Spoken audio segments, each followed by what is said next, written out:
Dangle Podcast. Powered by Sports Interaction. Canada's Sportsbook.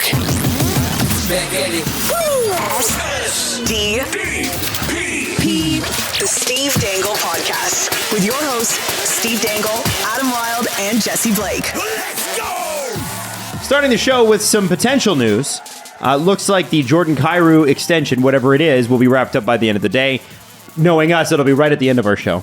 And Elliot Friedman tweeted that out, and Jeremy Rutherford from The Athletic confirmed it probably gets done by the end of the day, which brings us to... Which is yesterday. The real story. Huh? Which is yesterday. It's yesterday. This is going up tomorrow. Oh, yes, of course. Yes. Yeah. We've recorded this the day before. And what you should know is that it's regardless, who cares about the day? You're distracting from what happened. You know, Jesse, Steve pulled a smart guy thing. Uh-huh. So obviously you see this tweet come up and Steve's going to be like, I have to share this. Oh, I must share this with friends. What I did was, I don't know if you know this, but over the summer I bought a cape. And I threw it around my shoulders and I said, "Here I am to the rescue, Adam Wilde." And listen, we get screwed on news all the time. Stuff breaks as soon as our show is done recording. I'm more conscious of it because we're recording on a Tuesday and this episode is going up Wednesday, so I'm extra paranoid. So I see the Jordan Kyrou news from Elliot Friedman. And so I go, throw on the cape. I'm going to help Adam Wilde and Jesse Blake. Mm-hmm. And I'm going to take this tweet and I'm going to share and send. And I fucking sent it to Elliot Friedman. oh my God. You know, I sent him his own tweet. did you just say, you just send him a thumbs up, like, nice tweet? I was just like, oops, I meant to send it to Adam and Jesse. I hope you're doing well. Did he respond? Nope. Oh.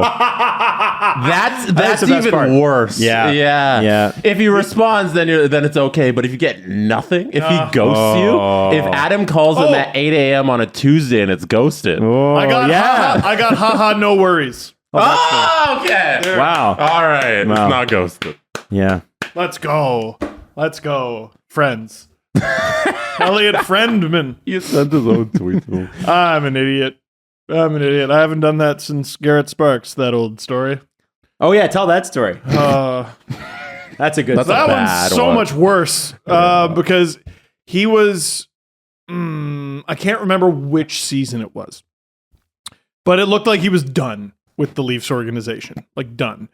And so I went to text a friend. I was like, so Garrett Sparks is just sort of done with the Leafs, huh? Send to Garrett Sparks.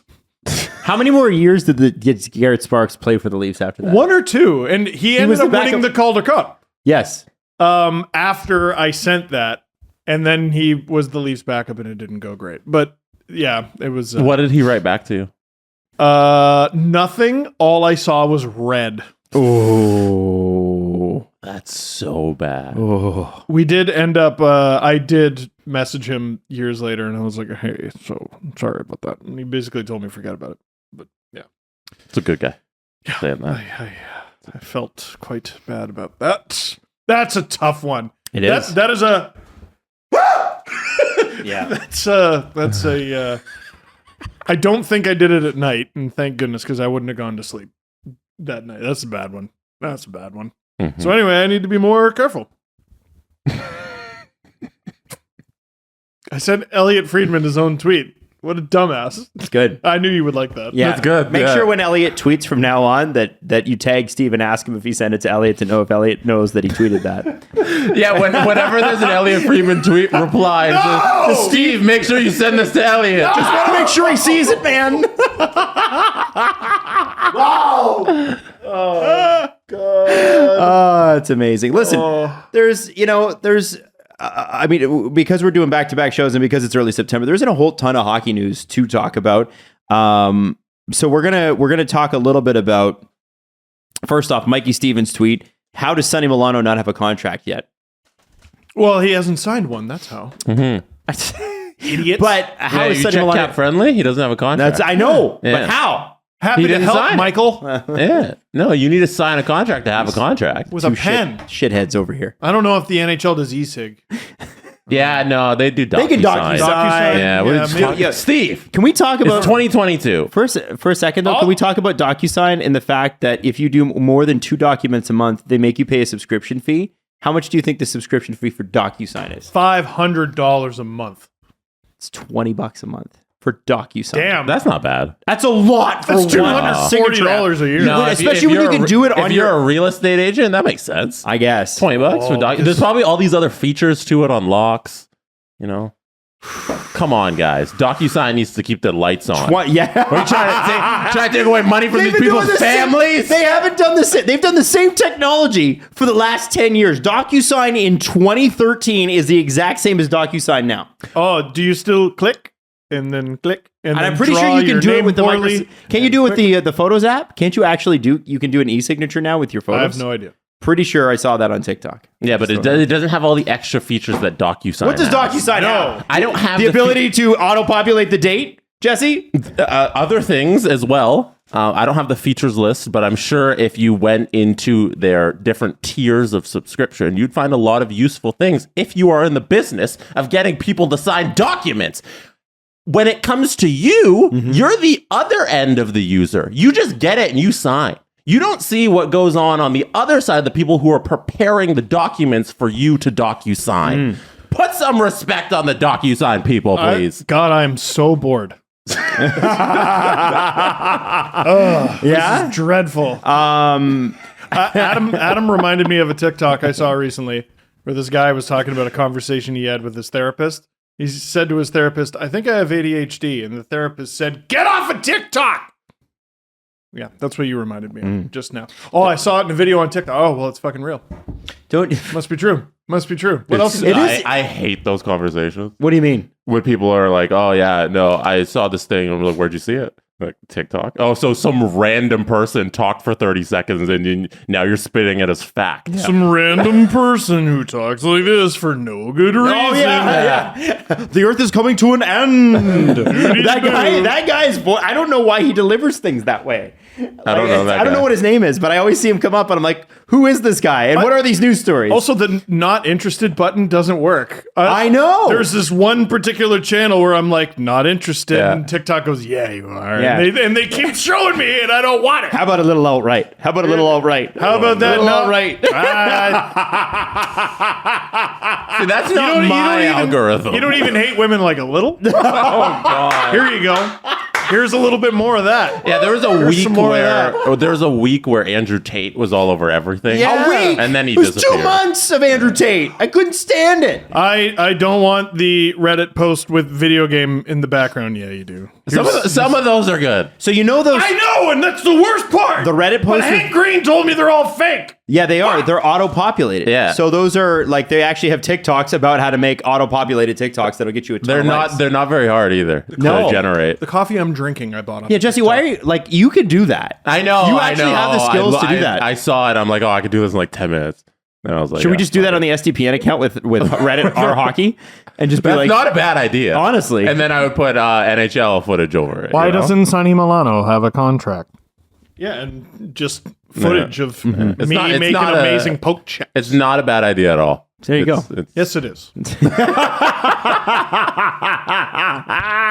I'm telling no, you, it's over somebody playing Minecraft. It's always Minecraft because that's like because you can just populate that for free. No one's going to call copyright on Minecraft in the background. No. Or Grand Theft Auto 5, which is 10 years old and it's a car flipping. You know? yes, I have seen that. Oh, the "Would I Survive This" videos. Listen, What? someone watching right now. I always like to imagine people listening and watching. Someone has no idea what we're talking about. Yeah. And to you, I want to say, congratulations on your blessed life. Yep. I do. What a blessed existence. I want to throw this at you too. What's crazy is that Google is now worried about its market share in the search category because Gen Z on the whole is starting to use TikTok more than Google to Google things. Because they would rather, instead of reading something, listen to somebody here or talk about it for 30 seconds if they want to search something up. So it's becoming a new search engine. Oh, That's wild. Like I just thought, I was like, and concerning. well, because none of it's vetted, but nothing on Google's vetted either. A little It's bit. a little better. Yeah. Yeah. It happened with YouTube before, as Google was like buying and purchasing it, YouTube became the second biggest search engine in the world. So Google bought it. And then Google bought it. I don't know if it happened before or after they purchased it, but those are the top two search engines. And then, now it's happening with TikTok, and Google's like, holy fuck. I'm old enough to remember pre-Google YouTube. I'm old enough to remember Mark Cuban calling that a bad investment. Oh, yeah. And that's a dude who started out In computer. in online video. Yes. He Yes. started streaming games. He said online. YouTube was a bad investment. He's like, I don't know how you make it legal. Because back then, YouTube pre-Google was like literally just TV shows. You could just watch any TV show you wanted or any live concert footage you wanted, which you can still do It's weirdly. all stolen. But it was at the time all stolen. They took it all down. But Mark Cuban at the time, his point was, listen, I don't know how any of it's legal. How can you legally make money off that? They figured it out. They figured it out. Might have been correct for the wrong reasons. Yes, 1,000%. I keep thinking, again, I have a toddler, and I keep thinking about things that will make me old to him when he's older. Oh, And I have been List making is YouTube videos long enough to receive a paper check from YouTube. whoa! I got a paper check from YouTube. It the blew my mail. mind, by the way, the other day that he went to the YouTube convention in 2008, 2008. with Philip DeFranco. Yes. That's awesome. I have jump. I wasn't invited. No, you went as like a spectator. Yeah. Yeah. Because he was there. That's cool. And then I watched a video of his when I just realized because I don't follow him on TikTok. And then this morning, TikTok was like, "We heard you," and they put him up. Oh, yeah. Oh. True classic. True classic. True classic. True classic. One of the things Another Oh, thing go I've ahead. been getting is scary fingers for Halloween. What is on TikTok? There's these scary fingers you can buy for Halloween. Oh, Yeah, scary fingers for Halloween. There, now it's in your algorithm. on the Sorry, go ahead. online video services and being old. I remember when Justin TV existed. Do you guys remember that? What was Justin TV? What was that? So Justin TV was just another streaming platform where you could just go and they would have a lot of live stuff. So you could go and you could find like illegal NBA games and like illegal NFL games and all that stuff, and some movies and people live streaming. You're a thief. Justin TV is now Twitch. What? Yeah, so if you guys remember, Are you it serious? was Justin.tv, and now that's Twitch now. Twitch.tv. Whoa. That's the evolution of that. And that dude took the $1 billion that Amazon paid him, and he's like the happiest guy in the world. He goes on TikTok, he just talks about all the money he made. It's like the and how MySpace relaxed guy. he is. The MySpace guy just literally just fucked off and like robbed Rupert Murdoch of all the money, and God, How much did that he makes make him my off of hero. that? I believe it was $850 million. and all he does is travel the world now. 580. MySpace Tom. There was a 5 and an 8. We learned about it in school. I'm sorry to have cut you off there, Jesse. I apologize. I Oh no, I was just looking up his Justin name. TV. Yeah, So- Justin Kahn, I believe is his name. And I think Twitch was purchased by Twitter, correct? Amazon. Amazon. Yeah. What did Twitter bought Vine, And shut it down. shut it down, which was stupid because it was so It good. was competition, I guess. But it was stupid. No. Yeah, no, because they wasn't. could have had what TikTok is. They could have just kept Vine going. Yeah, and- Vine would have been TikTok. Yeah, right. TikTok's been I think surpassed Vine in just Certainly. in every way because it's just been around so much longer and it's had the better technology. But like Twitter, that was such a bad decision to shut it down. Yeah. Wow. That's Justin.tv. I'm going to have to look all this stuff up. Yeah. You know, one day there's going to be like a history course in university. It's like, here's the beginning of streaming. They have that. Do they? Oh, yeah. Were you Guaranteed Did you they're guys- teaching that at Rars. Did you guys ever order Netflix in the mail? No. I never did, but I remember the Netflix disposal boxes where you would return your DVDs. I mean, I used to go to the video store like 2-3 times a week. Does that count? Yeah, I I remember. used to rent games from Blockbuster. Me all the too. time. I remember that. Yeah. I rented. And if you had friends who were coming over, you had to rent that as extra 2 N64 controllers. Yeah. You had one for you and one other, and then you never had. Who had 4? And then eventually I caved and bought 4. Do you remember the animated film The Brave Little Toaster? Okay, TJ actually talks about this on Virgin Radio. That air conditioner, or no, it's the furnace or whatever, is like the scariest. Is it the Oh, the man. I don't toilet? know What this. It's been a long time since I watched it. That's a terrifying movie. Yeah, rented it over and over again. And there was another one, I want to say it was called like Rockadoodle, and it's about a rooster. Really? Yes. I don't know if they were Disney films, but they were quite good. I remember renting the Tom and Jerry movie, thinking that it would be like fun. And it wasn't. It was really emotional. That Tom wasn't. Jerry. Why was the Tom and Jerry movie such a departure from Tom and Jerry? It was like this emotional 90s ride where they used to like to scare you and then make you cry, and then things would end well, and then there might be a few jokes sprinkled in there. That was like the kids' formula in the 90s. That was the formula. Do you guys? So there was a while where I went to Rogers Video instead of Blockbuster. Do you guys ever do Rogers Video? Very I applied to a Rogers Video once because I wanted to stop working at landscaping. because it was up the street. Yeah, that's right. And there was a lineup around the corner. I'm like, I'm not going to get this job. To apply? To apply for the Rogers Video. Yeah, because it's a sweet. Yeah, it was it's a sweet gig. Yeah. That's like the classic movie gig that the cool kid has. You know, my God. he's at the video store. and record he store. watches- And the zoo. HMV, yeah. And the zoo. Oh, Thanks. Thanks. I went to the zoo this weekend, by the way. I don't know if I told you guys that. no. What did you see? I went to we did the little discovery exhibit for kids at the one side. Fantastic. And on the other side we went and saw the rhinoceros. And then like Everly was bound and determined we were going to see a hippo. We went past the tiger exhibit. The tiger was just lying there on its side. The tiger was lying. Hey! Saw the gorillas, and of course then saw the giraffes, and then the hippos. And the hippos were just sort of floating in the water, underneath the water, and they kind of looked like two small little sausages. And then one of them put their head up, and I was like, oh, those are a lot bigger than they look. I fed a hippo. Oh, really? Yeah, They're behind the scary, scenes. man. Yeah, it's a very large mouth. And they snort really loud, too. They're extremely loud and sneaky.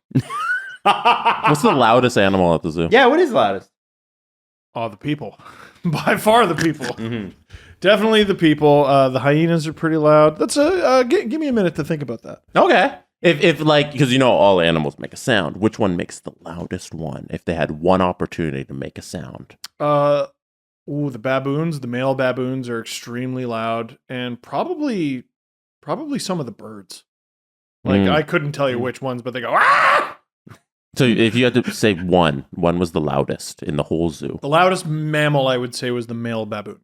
Wow. Because they had to be kept Separate. lest they kill the other ones. Yes, they're very dangerous. They sure were.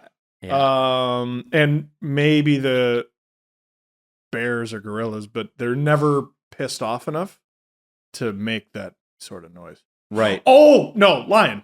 The lion. And I can tell you that because I would come in the morning before any of the public were there.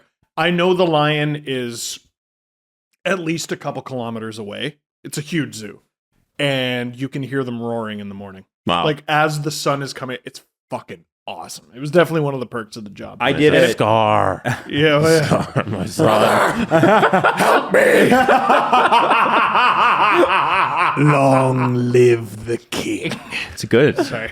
He's almost Emperor Palpatine-ish, you know? Yeah. He's got that vibe. I when I used to when I was up in Barrie, as a part of my part-time radio gig, I picked up a Rogers local cable 10 gig for $50 a show, which was an absolute fortune for me at the time. We did 10 episodes one summer. It was called Celebrate the County. It was about Simcoe County, in and around. And and there was a Simcoe County Zoo, and I remember hearing a lion roar for the first time. And it's like earth shattering. Like it's very loud and goes With right no into your effort. gut. With no effort. Yeah, it's real. It's deep and rattling. Yes. Yeah. But the thing I remember the most from this was that one of the giraffes came over to us while we were shooting and stuck his nose in between me and the guy I was interviewing. And the giraffe had you could probably put 3 golf balls inside each nostril. They were so big. Oh, yeah. And he breathed out, and of course, terrible breath and boogers. And I remember being like, there's straight up giraffe boogers on this shot. Okay. Yeah, I'm sure you've seen all that. All of it. I fed a giraffe too. Wow. Yeah. Apples? It was like one of those big soap bottles, but the bottom was cut out, turn it upside down, put the cap. And it was like grain. Kind of like I don't know how else to describe Delicious. it. Like some sort of pellet. Can't wait. And I was in a house. I was in a house. The giraffe was outside, and there's this giant hole in the side of the building for the giraffe to put their huge friggin' neck and head in. And it came down, and I was like, "Huh!" They're amazing. They're amazing. Breathtaking. Creatures. They're 6 meters tall. 6 meters tall. Which I don't know what that is in feet. What the hell is a kilometer? Sorry. What are you referencing? There's another TikTok. Fuck, it's ruined my brain. Yeah, it has. Wow. Holy smokes. I ruined don't know my what you're brain. talking about, man. That's the thing, too, with TikTok is unless all of your friends have seen the same TikTok, which is rare, it's hard to share it with anybody unless you share it direct. You have to share the video for it to be an inside joke. It's a guy with an American flag going, what the hell is a kilometer? Because they don't do metric, you see. That's funny. Okay. They're wrong. Flames have announced Rebecca Johnston as... sorry. That was the Sonny Milano conversation, by the way. Oh, yeah. I hope he gets signed. Listen, It's going to guys. be marked as a Sonny Milano segment. Rebecca Well Johnston done. will be joining the Flames in a full-time role. She's going to work in player development, assisting in prospect evaluations, on-ice introductions, and, of course, the Flames Foundation and some grassroots program, according to the Flames Twitter account. Now, if you're not familiar with the resume, we'll just do the Olympic medals because the World Championship medals, we'd be here all day. 2010 Vancouver, gold. 2014 Sochi, gold. 2018 Pyeongchang, silver. 2020 Beijing, gold. Pyeongchang was sucked. It was a hard Olympics. Yeah. The shootout, more like ban that. Honestly. Yeah. That's not how a game should be decided. No, it shouldn't. But anyway, Rebecca has been one of Canada's best players for a long, long time. And it's great to see somebody else joining an NHL front office. Yes, sir. Let me add to that resume. The Clarkson Cup. Oh, yeah. No, I was just honestly, I figured, because the thing is that like you look at this, remember when we had Jamie Heffer on, and it was sort of like, I was looking at the resume, like, I don't even know where to start here. You know? Yeah, I mean, Jana Hefford, this gold medal, that gold medal, sniped on Steve Dangle during a Nike shoot in 2010. Really did just wreck my shit. And Jana Hefford, the one who gave us the go-ahead to do Noxie and Cax. Absolutely. Which was pretty cool, too. Who was the Some stuff. Yeah? Some things. Building a league. What's the... Yeah, no, listen. No. Are we not their top priority right now? How is SDPN not the PWHPA's top priority? Come on! There's some stuff and some things. We'll just leave it at that for now. But it's good stuff and things. So Steve, one of the reasons we're doing the show today is that you're going to Henderson, Nevada. Which is outside by way of Las Vegas. Yes, yeah. You're going to Vegas, and you're going to go do this NHL junket, which is sort of like the promo day. So when you see like Elliot and Jeff with their 32 Thoughts promo on Sportsnet, and they're making fun of Elliot's shoes, this is where they shoot it. Yeah, we're actually, I believe, sharing rooms. Are you gonna let Elliot know that?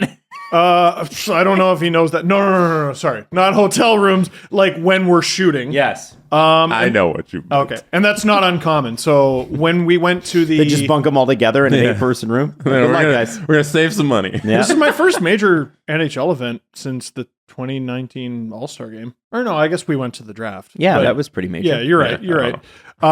But none of those guys have played in the show yet. Those are just kids. They got to earn your stripes in the something old manish. Anyway, 2019 All-Star game in St. Louis. We got to talk to a bunch of players and Nathan McKinnon and Jack Eichel, Frederick Anderson, etc. And we shared a room with the in-arena production crew that they recorded a skit with John Hamm where he was their internal monologue where he's like, oh, I got to imagine these players think, wow, I'm so good. I'm like the best hockey person ever. And they mouthed the words. And Freddie Anderson did not get it. Oh, He did not get it at all. no. No, he didn't get it. He tried, he didn't get it. John Hamm, famous for being the skip the dishes guy. Yeah. Yes. And that's it. And nothing else. So anyway, what I thought we could do before we do the extended press conference is we could talk his about big role on Mad Men. So you didn't really finish your story. Yeah. Oh You're yeah. talking- So anyway, we're just like how I split the room with the in-arena production staff. I'll split with 32 Thoughts, Right. unless they find another. I'm just room. wondering if you're gonna let Elliot know that you'll be splitting the same room together. I should no.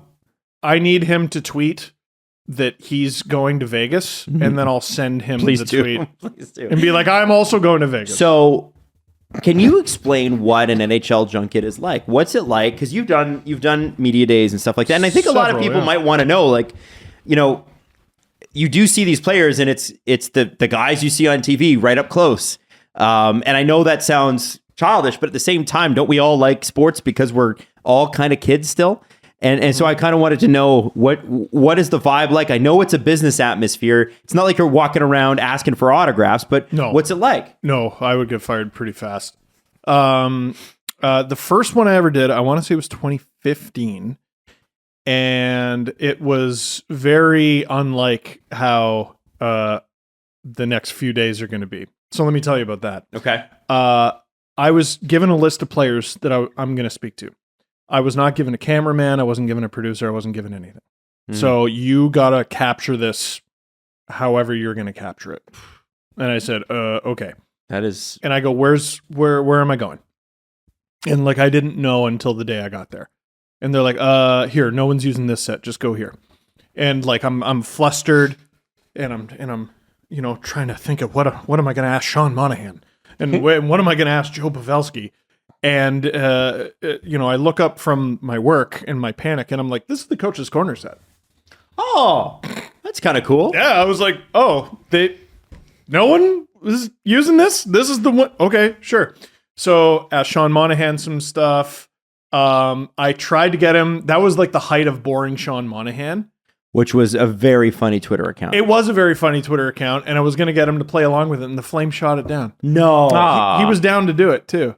So I have to tell you that having worked in Calgary, and this could have changed since I've been there, but the Flames were notorious for if you were like a local radio show and you took your promotional, like a lot of radio shows will be like, hey, I'm from Toronto, so we're a Toronto morning show, so I'm going to wear the Leafs jersey, and that person's going to wear the Raptors, and that person's going to wear the Blue Jays.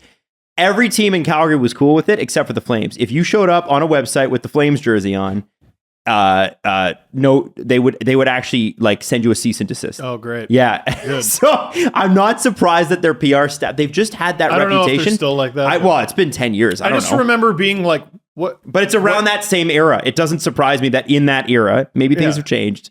Things were like that. I just remember being like, what is the possible negative here? Joe Pavelski was cool. We did like a hockey card game. Morgan Riley was very nice.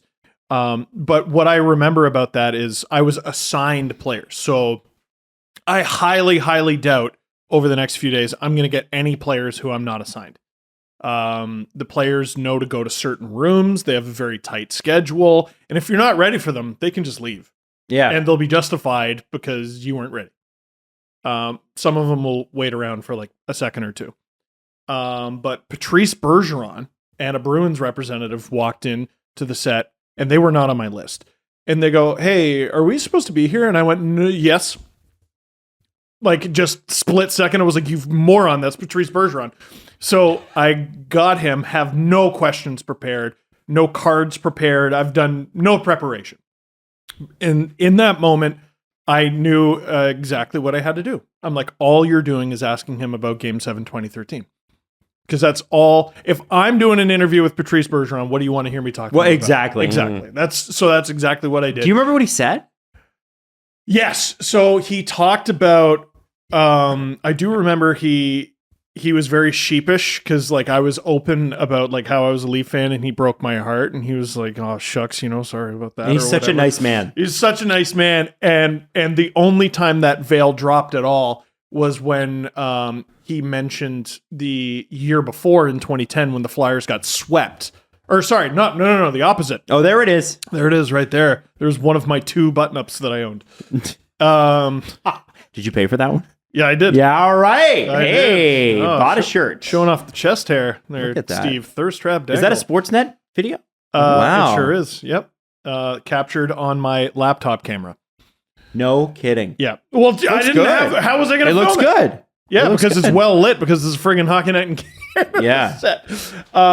So he brought up 2010 when the Bruins were on the verge of sweeping Philly, and then Philly came all the way back, tied it, sends it to Game 7. Bruins are up 3-0 in Game 7, and the Flyers win 4-3. which was erased the next year. So I brought that up. I was like, oh yeah, that was the Flyers year. He's like, yeah, and the next year we won the Stanley Cup. And I was just like, okay, all right, yes, absolutely. So what the next few days are going to be more like, tomorrow's just a travel day. That's boring. But Thursday, Friday, it's just going to be players all bloody day. And we basically, our little crew in the 32 Thoughts crew, we had we have a list of, I think it's 40 players. So we held a draft. I assume 32 Thoughts got first pick. And, they get this player, we get this player, we get that player, they get that player. I know we got the Kachucks, both of them. So I'm really excited about that. And we get, I think it's a 15-minute slot. Are you getting the Kachucks together, by the way? I'm not sure. Okay, because that'd be cool. It would be cool. I'm not sure. Okay. If they're in the same room at the same time, if it just works out that way, bonus. Huge bonus. But basically the way it works, like with the Leafs last year, we had a tight 8. It was 8 minutes and they're gone. And I showed up half an hour early. And had I not done that, we would have missed John Tavares, Jack Campbell, and Wayne Simmons because they were just like, hey, we're ready. Here you go. Here's Wayne Simmons. Like first thing, as soon as he was done, here's Jack Campbell. All right, here's John Tavares. So it's a tight 8 minutes. You have all these great ideas. And after the first person, so at Leafs Media Day, it was Wayne Simmons, you realize we don't have time for half of these things. So you got to go, what are the best ones? And by the end of interview number 2, you're pretty sure this is your list of the best ones.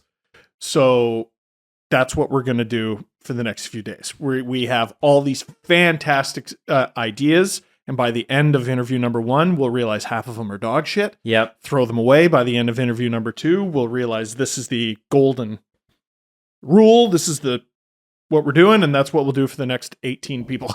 It's interesting, when you do go into interviews and that sort of thing, even with show prep, I find there are certain things that I'll write down and the night before, and then you feel the temperature of the day for whatever reason. It's like, it's just a mood. And you're like, that's not going to work today. And it's sort of like same with interviews, right? You go in with interview prep, you think you know what you want to ask them, but then if it feels forced, it's like, I'm not going to ask them. And so NHL Media Day 2015, that was in Toronto, and day 1 was great. That was when I was at that beautiful Coach's Corner set. The next day I was in another room with just like Bristol board in the background or whatever, cork board. And a lot of the ideas I had from day 1 did not work on day 2. Here's why. Everyone was hungover on day 2. Oh, well, honestly, are they tired from travel? Are they hungover? That's a really good point. Yeah. So you don't know, like, I don't know if all the players are arriving tomorrow. I don't know if they're arriving Thursday. And if they are arriving Thursday, this is their last chance to tie one on before the season. I could be at training camp, but instead I'm at this friggin' thing. And this guy's going to be my enemy for the next 6, 7, 8 months. So I want to have one final chance to drink with him. And we're in Vegas and there's no guilt because we're not on the road playing the Golden Knights. Right. You never know. So, that's funny. And you can tell usually within seconds, this guy wants to play, this guy does not. Yes. Okay. Well, this will be fun. And then you're doing the same thing with the Leafs the next week, right? Yes. Okay. So that'll be the 21st. And I should mention, I'll be splitting duties with Emily Agard, who... man, we have some fun content coming up. That interview I did with Edge hasn't even aired yet. I think that'll be sometime in October. This is a lot of fun stuff. Yeah, man. It's a lot of fun stuff. So that'll be a bumping room. I hope it's big because it'll be Elliot, Jeff, Amal, me, Emily, producer Drew, producer Soup. Lot of folks. Producer Soup. I'll let you guess what his last name is. It's not Lipton. Yeah. I love that. All right. Well, that should be a lot of fun. And I think I just thought it would be kind of cool to get a background knowledge because a lot of people don't know what those junkets are like. Like I can tell you, I only know the music and entertainment side of it because I've never worked for like Sportsnet on that level. But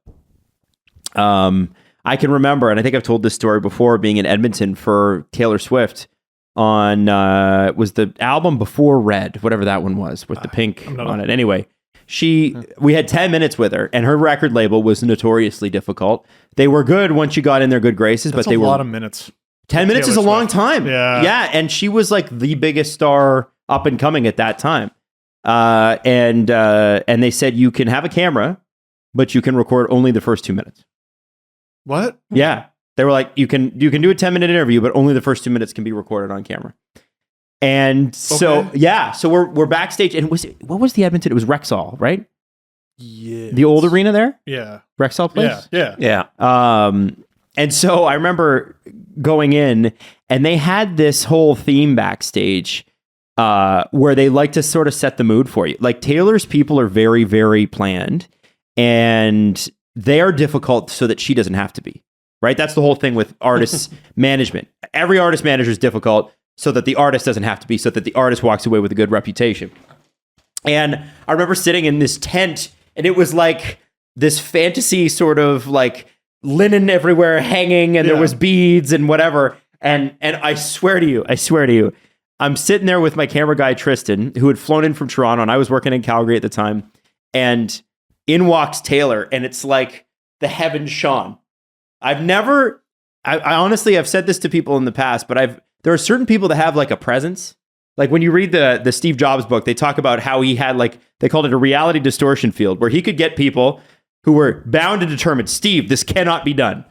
And he'd be like, but you can do it. And they'd be like, I can do it, Steve. And they would go and do it.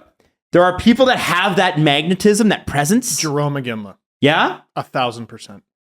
Well, they grab you, right? Do you know what I'm talking about? With Jerome McGinley, I keep saying it's the Dave Chappelle, Rick James. He had like an orange aura around him. Like the second he walked in the room, I was just like, that's motherfucking Jerome McGinley. Yeah, that's crazy. That's a star. And I haven't really gotten that since.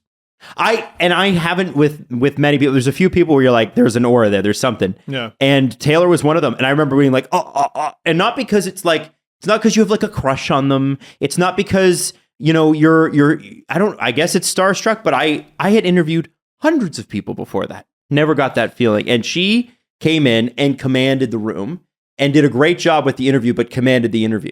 What year was this? This was 2012, maybe. So 2012, this is 10 years ago. You're 24. Yeah. And it's Taylor Swift, who's the biggest star in the world. Yes. Or like top But 10. at that point, I'd interviewed Pitbull, the Black Eyed Peas, Justin Bieber. Not as big. As big, yeah, sure. Like I'd done it all. But like what I'm trying to say is there's a pressure of this 10 minutes could change my career, potentially. Yes. Maybe. Perhaps. So I do my best now. So all those things remain true when you head into interviews, but I just do my best to completely shut it off. Interesting. Completely, like I'm like, that's John Tavares. I'm interviewing the captain of the Toronto Maple Leafs. This is a childhood dream, and fuck it. And 3, 2, 1, let's go. Here's me playing hockey very poorly. Of the people you interviewed, and I think Jesse and I did a lot of interviews together with at KISS and at Virgin. But is there anybody that you interviewed, Steve, that their personality was completely different than what you thought they would be, and not in a bad way? I'm not talking like you're like, wow, this person is. There was a connection there. You guys had chemistry. There was like something that you go, that's an interview that stands out. That was special. Ooh, well, every interview I've ever done with Morgan Riley, I'm just like, God, I love you. Seems like a great guy. He is. He's absolutely fantastic. Dion Phaneuf was such a tough nut to crack, but I got him to smile a handful of times. Apparently, if you talk cars with him. Yeah, cars. Big car guy. Yeah, Dion bot turns on and he's really jacked to talk about cars. I wasn't prepared at that age to interview Dion Phaneuf. I think I do fine now, but right. I would. Yeah, so I crash and burn with a bunch of those. I mean, Patrice Bergeron was absolutely wonderful. Pretty cool. He was wonderful. Brent Burns was really cool to talk to very briefly when I got to talk to him. I wish I could talk to Max Pacioretty again. I'd like another chance at that. We had him on AP last year. You got a chance. He was great. Wonderful. He was great. What was amazing, I thought about Max Pacioretty on Agent Provocateur, we should check out, is the commitment to every little detail that goes into his body. Yeah. Like he is fanatical about that. Yeah. Thought that was cool. But it's different being in the same room, I think. Yeah. And Jack Campbell was quieter than I had imagined. Interesting. I would say, but like he was one of the. It was like 8 a.m. So I talked to him, Wayne Simmons, and John Tavares said like 8 a.m. Interesting. Terrible. Yeah, that's too early. Yeah, No. you might be shocked to find I interviewed William Nylander, one of the last. Shocking. No way. Okay, well, listen. I think with that, why don't we do the extended press conference? Sure. Nope. No? David Bastel. Oh! You can bet that.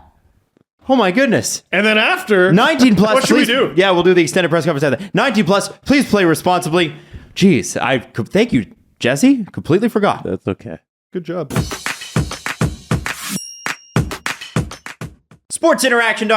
sportsinteraction.com/SDPN. He's Dave Bastel. And today, and Dave, you teased this last episode, we have the prop bet of all prop bets.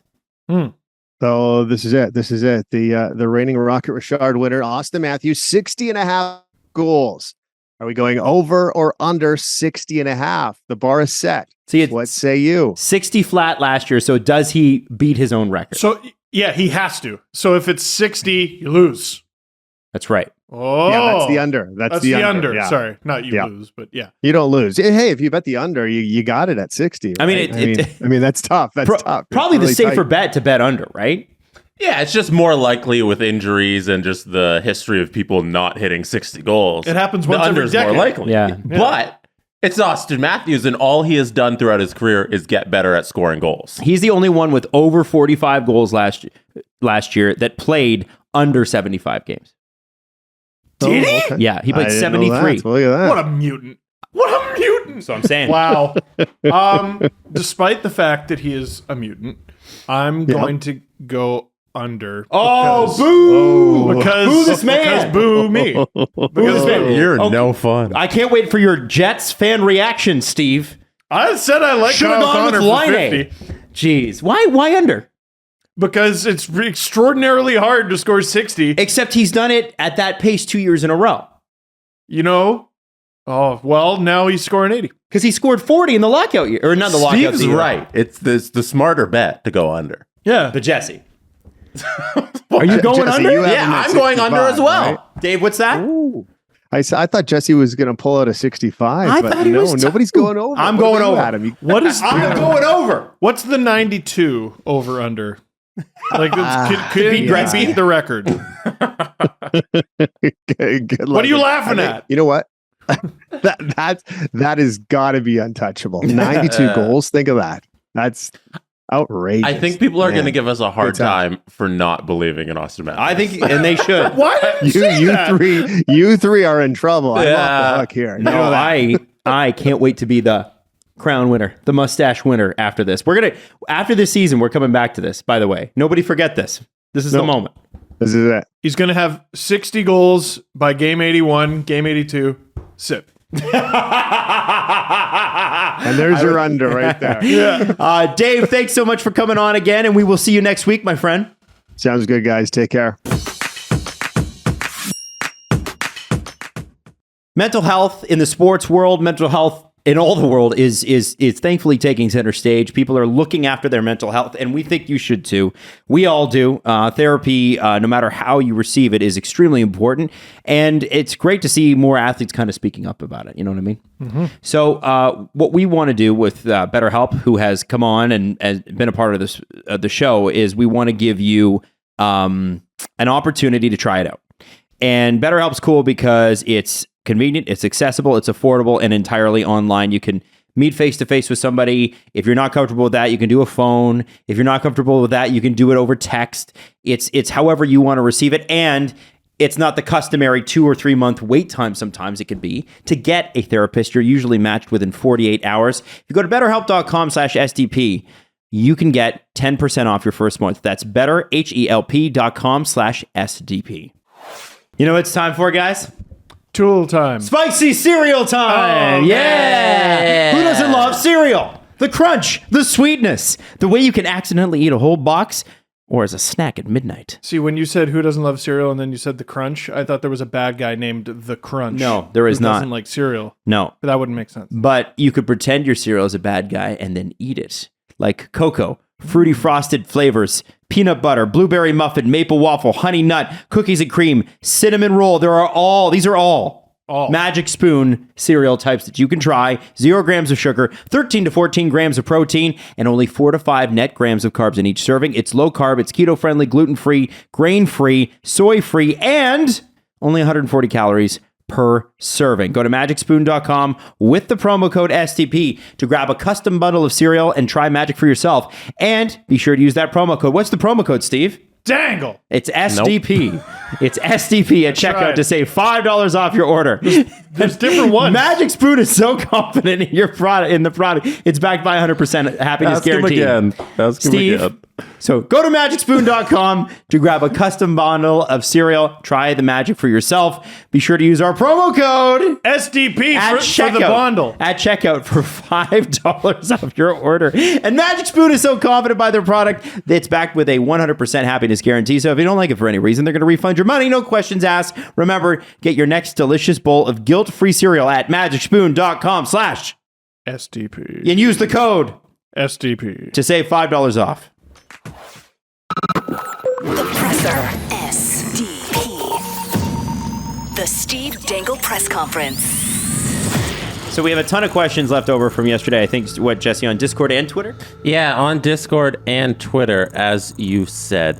We had some fun trivia come in. And Steve, I think this one's a little too difficult for you. What'd you just call me? A little too difficult. What'd you just... So, user on our Discord, GameChanger2416, said, I have a question for the next time you play Stump the Steve. Can Steve name every player who scored the first goal of the season for the Leafs since the 04-05 lockout? Okay, well, 04-05 is insane, so no. But I can name some. How far back could you go? Well, I couldn't possibly go in order. You would have to. That would be the game. You could. I guess you could play skip. You can do skip, and then we'll go to the next one. But I'd ask them in order. Fine. What year do you want to start from? I can't just be spotty with it? You'd have to. We have to start from a year and go Okay, in let's order. start from recent memory then. You want to start from 21-22? Yeah. And work our way backwards until what year? When can you... We'll see. Oh, you just want to keep going? We'll see. All right. We're going to do... Because that's 1, 2, 3, 4, 5, 6, 7, 8, 9, 10, 11, 12, 13, 14, 15, 16, 17. May I get one clue? No. No. I'm asking the question and you got to answer. Can I get the team that they played? No. Oh, come on. All right. Oh, man. The reason I can't give you the teams because I don't have that information in the trivia. I just have who scored the opening goal. Can you give me who they played first last year? For God's sake. No, I'd have to look it up. Because I think I can do it. We don't have that information. I'd have to look it up. We're not sitting here. It's not hard to do that. No, but for each year, I have to go back 17 times and Google that. How long do we have? No, you don't. It's a scroll feature on mapleleafs.com. No, but I'm not doing that. Okay, fine. I'm not scrolling and doing that and keeping track of the trivia and answering the question. It's too much work, And Steve. the camera work, too. Come on now. So we have 17 questions. That's 21-22 back to 05-06. Adam Wild. 17 questions. Say we give him 10 seconds per question. Sure. Okay. 10. So it's rapid fire. How many is that? That's how many seconds is that? How many minutes? How much is 17 times 10? That's 170 seconds. You're basically just under 3 minutes at that point. 3 minutes. 3 minutes. 3 minutes. Perfect. All right. We'll do 3 minutes on the clock. So everybody listening, that's enough time. We've all agreed on it. Mm-hmm. I heard you last time. 3 minutes on the clock. The clock is actually set this time. Okay. When it wasn't last time. So difficult. And we're going to start. Are you ready? Yeah. All right. 3, 2, 1. 21-22. Pierre Engvall. Correct. 20-21. Pass. 19-20. Pass. 18-19. Just take guesses. Matthews. Correct. 17-18.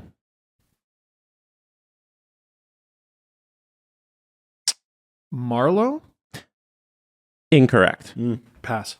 16-17. Matthews. Correct. 15. Oh wait. 17-18. 1920. Freddie Gauthier. 1920. Freddie Gauthier. Correct. Oh, look at that. We got 4 so far. So we got 15-16. 15. What a shitty year. 15-16. Take a guess. Who scored a lot of goals that year?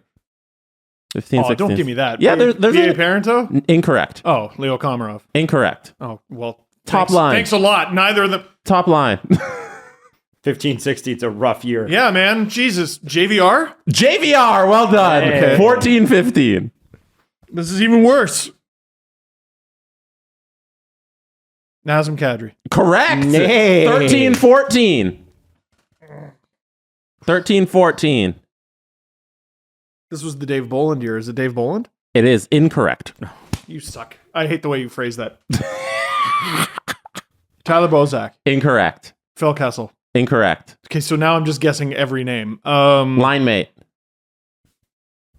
JVR? JVR. Well done. 12-13. How many is that? 7. 1 minute, 15 seconds left. 12-13. Kadri. Correct. 11-12. He was unreal that year. You never get this. 11-12. I'll never get this? No. He's a trophy in football. Madden? Heisman? The Super Bowl? Did the Leafs have Super Bowl? 10. Did the Leafs ever have a Baker? No, not Baker. I don't fucking know. 10-11. Loophole. Incorrect. Castle. 09-10.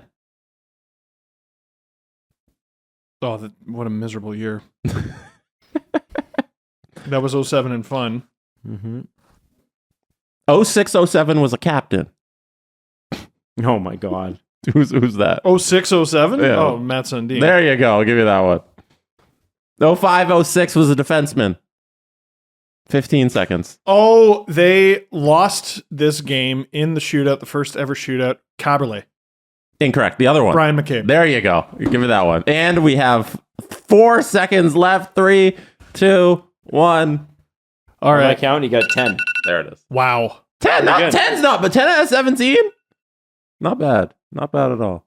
Oh man, I'm pissed about I'm pissed about 2 because I know what one, I know what game you're talking about, and 2. Okay. So let me try to figure this out. Okay. This is sorry. 09-10, 09-10 is they had a lead on Montreal and blew it late and lost the game, and that set the tone for the whole 07 and fun. In fact, that was the fun. They went on to lose 7 straight after that. So I'm That gonna. was the fun. That was the fun. Oh, So man. I'll what a bad say year. I'm trying to think. What of did you say happened in that game? What was the score? They lost 3-2 to Montreal. Incorrect. 4-3. 4-3 in overtime. 4-3 the next year. I think they won 3-2. That was Reimer in that. Who was it? It was 09-10 Alexei Ponikarovsky. Nuts. Other ones you missed when I said it was a NFL trophy. Matthew Lombardi. Lombardi trophy.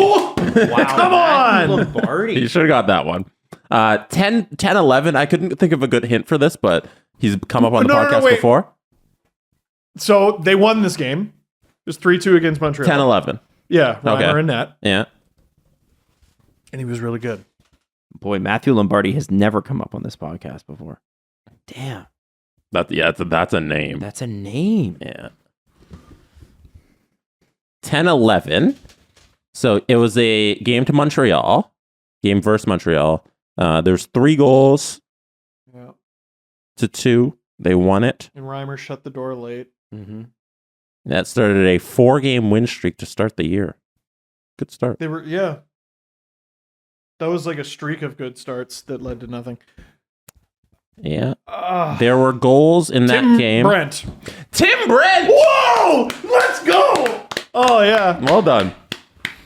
By You the really way- wanted that one. I did. Matthew Lombardi was drafted twice in He's the one of NHL. those? Can you name the two teams that drafted him? Well, the Leafs got him from the Preds. Was the Preds one of them? The Preds was not one of them. Oh. The Devils. Not the Devils. Flames. Flames were one. Name the other. Flyers. No, it's funny because he was Kings. drafted, and then 2 years later, he was drafted again by the Flames, who was the original team. Kings. Not the Kings. No. Never played a game for them. That should make it harder. Yes, it should. Ducks. Edmonton Oilers. Oh. Drafted by Edmonton and Calgary 2 years apart. Damn. Once in Oh. round 7, the other time in round 3. I don't know how. That's back when it was 9 rounds. I don't know how that works, but, you know. How what works? Well, because sometimes you can re-enter the draft and sometimes you can't, but the rules back then were different than what they are now. There's X amount of time, and it's very rare these days. Like, there can't be many players But left. the list, Freddie Anderson was one. But the list of guys is like longer than you'd think. Like throughout the last 20 years, you know. Freddie Anderson, Danny Richmond, Mike Zigomanis. I'm just trying to think of all the ones who came through the Leaf system. Yeah. Did I say Danny Richmond? 3 good ones right there. All right. Let's go over to your Twitter questions. This is from Tony Grease. Hey, Adam. Did you read the damn Dominic Ducharme article? Ah, shit. I'm going to throw this thermos at you. That's not how Tony phrased it. Sorry. I phrased it like that, but Tony is asking about the Dom Ducharme article. Robert Malloy is really mad at me. Yeah, 'cause really we mad. said we were going to do it. Correct. He didn't read it. Sorry, I'll read it. And now people are upset in the community, and he's the community It's manager. like Superman reading an article by that bald guy that he's mad at. You know? Lex Luthor? Yeah. No one cares about DC. No one. Anyway, moving on. Say? That's fair. Steve, this one I think is for you, and then Adam, I need you to help Steve with this. That's like the only comic book thing I have on Adam. I know. And I'm not even a big comic book guy. Anyway. This is from Jared Big AM 34 PP. Great Twitter name. What? I'm just reading their Twitter handle. I didn't come up with it. All Jared my did. favorite things. Myself, Austin Matthews, and PB. You could be really excited on amps. I don't know. Wow. Okay. A portion of Leafs fans are tired and weary from the season's past and may not be too excited for this coming season. What, is Can this you from last each year? Okay. give a reason why it might be worth watching games this season if they feel up for it? Boy. I got 10 billion reasons why it's worth it. Yeah, it's always worth it. What's your favorite reason then? Because I think I do think there's a good point, right? We went into last year going the only games that matter are the ones in whenever it was May. There's 4 wins that matter. 4 wins that matter, that and was we it. saw 3 of them. Yeah. Except that's not true. That's not Right. true. So what? How do we? It's look at not this? true. Do you know how chomping at the bit I was for months for the Leafs to have their rematch against the Winnipeg Jets last year? In terms of getting jacked for the beginning of the season, am I jacked for the Leafs to play the Washington Capitals in the first or second game of the season? No, I don't care. But I love hockey and the Leafs are my team. And the second the season starts, I'll find reasons to care. I hope Don't Russian you worry. Machine Never Breaks takes you out of context and just put Steve Dangle on Washington Capitals. I don't care. I don't care. No, but then you start thinking, all right, it's Austin Matthews versus Alex Ovechkin, and and the game against the Habs, it's probably going to be Matt Murray's debut, and that's a big one. And if it's not, it'll be Ilya Samsonov's debut. Wait a second, is Ilya Samsonov's Leafs debut going to be against the Washington Capitals? And all of a sudden, holy shit, are the Leafs going to be 2-0 heading into their first Saturday game against the Ottawa Senators, or are they going to be 0-2? And is that going to be Matt Murray's return to Ottawa? And all of a sudden, I'm fired the fuck up. Let's go.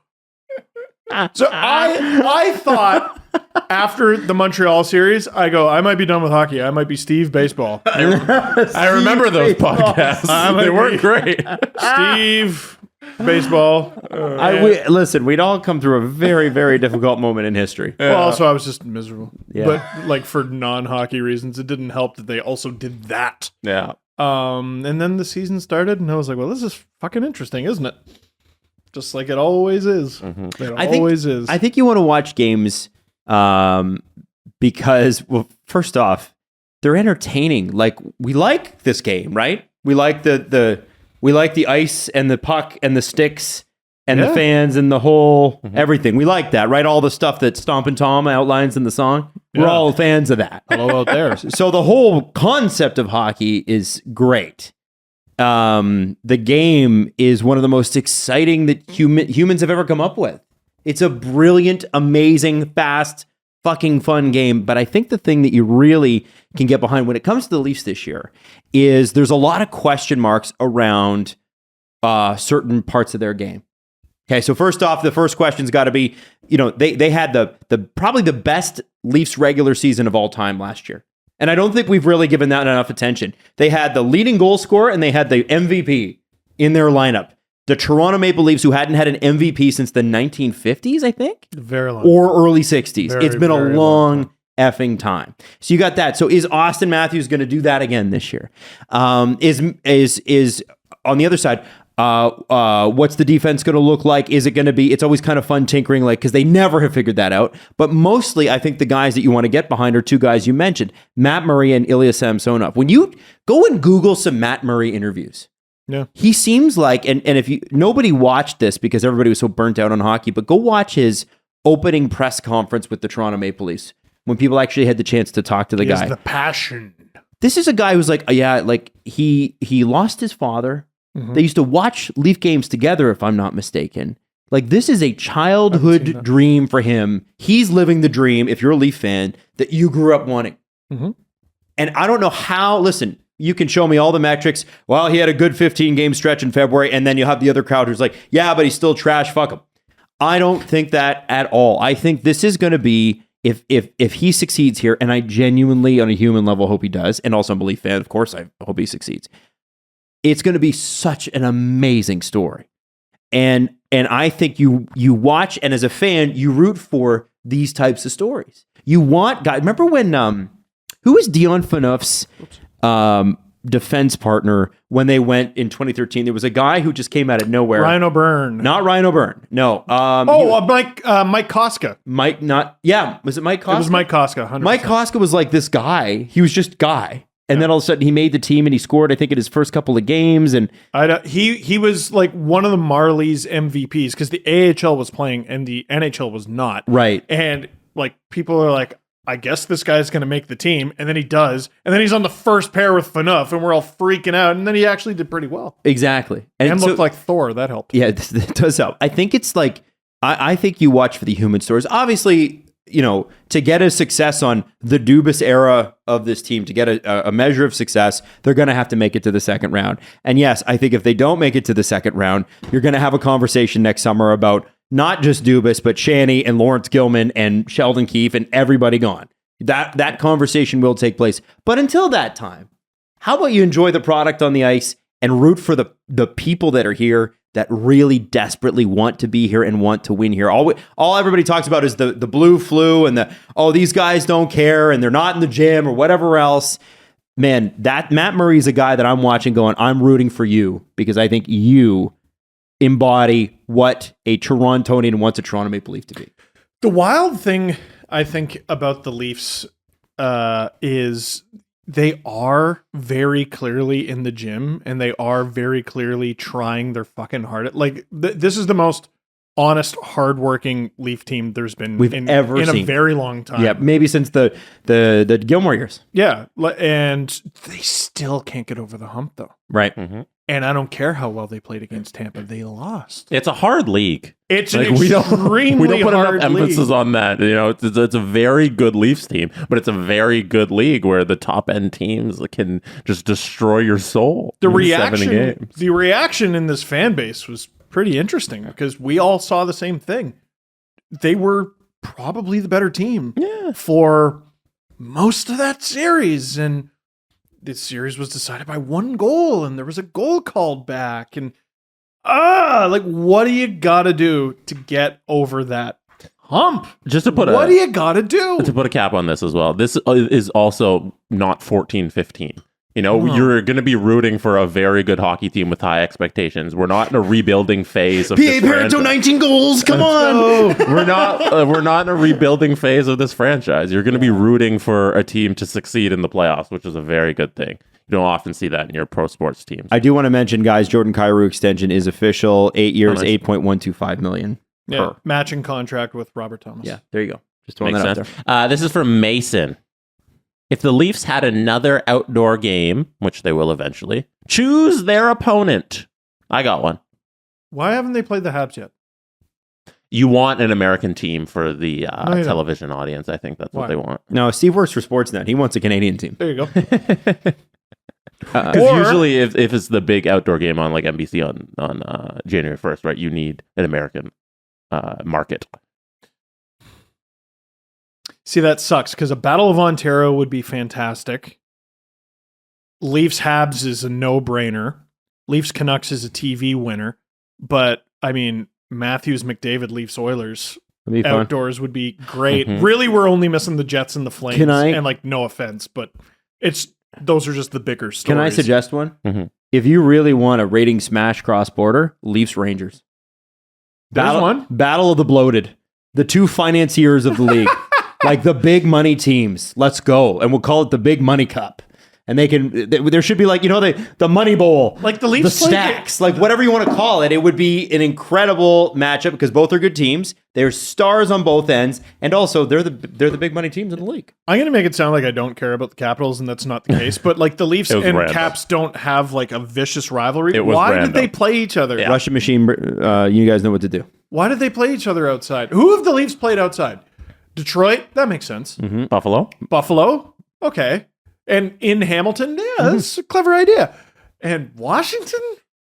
Why? It was so cold when we were there. Oh my God, the Buffalo game? Yeah. That was a couple months ago. Detroit was so much colder. Or no, they played Detroit twice. Yeah. They played in Michigan and they played in At Toronto. BMO, Michigan yeah. and the one at BMO was Jesus. Oh, that was awful. Oh my That God. was the coldest days of my life. I was on a plane to Florida at that point. I was jealous of you guys. I guess I Nice. shouldn't have been. I had crystals in my bone marrow. I wasn't It was- at the oh my God. I wasn't at the game. I was at the alumni game. I was at both. Where Draper and Gary Roberts fought? Yeah. So I missed that. The best, Oh, yeah. I missed best that alumni because games. I was going down to the dressing room and I was like, I'm going to meet Felix Potvin. And I was just excited about that. But there was this weird vibe and everyone's whispering. And No, I'm like, what happened? the guys and I there, missed them fighting. they were upset and they were trying and they Oh, I weren't love happy. that. It was awesome. And I don't know if you remember this, Jesse, Mike Palmatier started and he went for a stretch save and he's 70 years old and fell on the ice and made the save and then he had to get off the ice.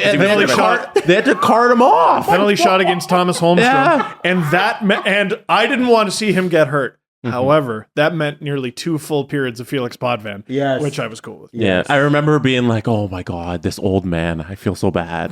You know, just watching everything because everything has to stop. And you just have to watch him slowly get helped off the ice. It was awful. It's what But it was a happens great when you time. try to make an 80s save in the 20 teens. Oh, man. That's pretty tough. My pick for an outdoor game would be, you mentioned it. I'd love to see Leafs. Senators, especially with the Sens' new roster and all the hype around them. Yeah. And then I believe they've tried it before doing it right outside of Parliament. They did, yeah. Yeah, they did that. I'd love to see it there again. That'd be cool. There's all the new hype in Ottawa. Go back there. Yeah, that'd be good. Yeah. Maybe they should just do it on the LeBreton Flats. Honestly. On the construction. Wouldn't it be cool if they did it before the construction started? It'd be like, here... Don't put up any boards. Yeah, just literally whatever you show up with that Drop day. a puck. Yeah. Drop the puck. Or stands. But I think it'd be neat, like sort of the first game of the LeBreton Flats wasn't even in an arena. There you go. Kind of a cool story. The LeBreton Bumpies, because it's not that flat. they haven't. No, It's funny what Steve did there. All right. See? Manscaped. Oh, here it is. Listen, it's been a while since we told How's you he about. going to rhyme balls with balls today? Listen, it's been a while since we told you about the Performance Package 4.0. It has everything you need to keep your sweet sack in check. There's one. Inside this package, you will find the Lawnmower 4.0, the Weed Whacker ear and nose hair trimmer, because you got to watch out for your ears, okay? Crop Preserver ball deodorant, Crop Reviver toner, Performance boxer briefs, and a travel bag in which to hold it all. You know what? I have the 3.0 now that I'm thinking about it. Do you And actually? I think it's time for an upgrade of the 4. Gotta make a call. I bet you're wondering how you could do that. Oh! Can you tell us? If you want, Tell us now. if you want this, imagine this deal. You've never heard us say this before. 20% off and free shipping. Damn. Use that code DANGLE at manscaped.com. Again, it's 20% off and free shipping with the code DANGLE at manscaped.com. Jesse, you can keep things smooth and fresh. Oh, that felt like such a cliffhanger. I know. thought you were gonna Yeah, I thought there was more. I didn't know what else to say. nuts. Manscaped.com. There. Use that promo code, and the promo code is Dangle. That's right. Nutsack. Thank you. Our next partner is pretty darn cool. Let's talk about Athletic Greens. If you're looking for better gut health, more energy, stronger immune system, really easy, natural way to get all the athletic greens you need, well, you should check out Athletic Greens. I'm sure you'll all agree that most of us are not huge fans of having to take a bunch of pills or vitamins in the morning. No. It is. It does remind me of my grandfather just a little bit. But with Athletic Greens, you can get rid of all the extra vitamin pills and make room in your cabinet. Athletic Greens is the all-in-one solution that actually tastes good, and you'll actually enjoy getting your daily vitamins. Okay, this is lifestyle friendly. Whether you eat keto, paleo, vegan, dairy-free, gluten-free, it contains less than 1 gram of sugar, no GMOs, no nasty chemicals. And right now, it's time to reclaim your health and arm your immune system with convenient daily nutrition. To make it super easy, Athletic Greens is going to give you a free year supply of immune-supporting vitamin D and 5 free travel packs with your first purchase. All you have to do is visit athleticgreens.com/SDP. Again, that is athleticgreens.com/SDP to take ownership over your health and pick up the ultimate in daily nutritional insurance. Listen, it's the end of wedding season, but because wedding season's been put off, people are stacking weddings. Wedding season doesn't end anymore. It used to be just the summer, but it is not. No. You were a winter wedding. I was. And actually, I would recommend it. It's really nice. Nobody gets married in January, and it gives people something to do. And if you have a little bit too much to drink, Z-Biotics, your pre-alcohol probiotic, is the world's first genetically engineered probiotic. Wow. It was invented by PhD scientists to tackle rough mornings after drinking, and here's how it works. When you drink, alcohol gets converted into a toxic byproduct in the gut. It's this byproduct, not dehydration, that is to blame for your rough next day. So Z-Biotics produces an enzyme to break that byproduct down. It's designed to work like your liver, but in your gut where you need it the most. Just remember, drink Z-Biotics before drinking alcohol. Drink responsibly. Get a good night's sleep to feel your best tomorrow. And here's the thing. If you want to give Z-Biotics a try, go to zbiotics.com/STP and get 15% off your first order when you use STP at checkout. Again, Z-Biotics is backed by a 100% money-back guarantee. So if you're unsatisfied for any reason, they will just refund your money, no questions asked. It's a Z-Biotic. Oh, sorry. In Canada, it's Z-Biotics. Want to bet? You can do it at Sports Interaction, Canada's sportsbook. Football is back. Baseball playoffs on the way, and hockey season around the corner. Bet pregame, live and play, or on one of the many prop bets. It's made for Canadians. Did you have the Steelers yesterday? I honestly, I missed my picks yesterday. I'm embarrassed. I know, and I should have. How could you? Because I can't. I have this rule. I don't. Everybody has the rules. My rule is I don't bet against the teams I cheer for. I don't bet against for them. They won. Exactly. Terrible towel, more like terrible Adam. Made for Canadians by Canadians. Sports Interaction makes it easy to deposit, play, and cash out. Join now and see all that sports betting has to offer. Head to sportsinteraction.com/STPN. That's sportsinteraction.com/STPN. Ontario only, 19 plus. Please play responsibly. You want to stray a little away from hockey now that we've done a couple of Let's do it. Let's do it. This one is from Alex, UK Alex N93. I'm going to ask the second part of your question here that says, Adam Wilde, what do you think of Nick DeVries scoring a point on his debut? Latifi or Albon without a Williams seat next year? Question mark? Okay, so Albon will be back. Yeah, no, I'm glad you asked me this.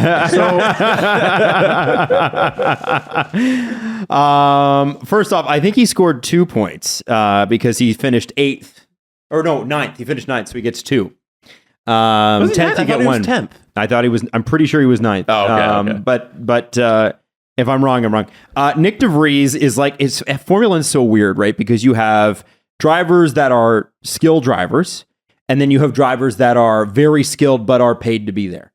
Sorry, but pay for that seat, right. Especially on teams like Williams, like Haas. So you imagine the NHL where like, I don't know, a billionaire buys the Toronto Maple Leafs and goes, my 3 kids are also going to play for this team. Right.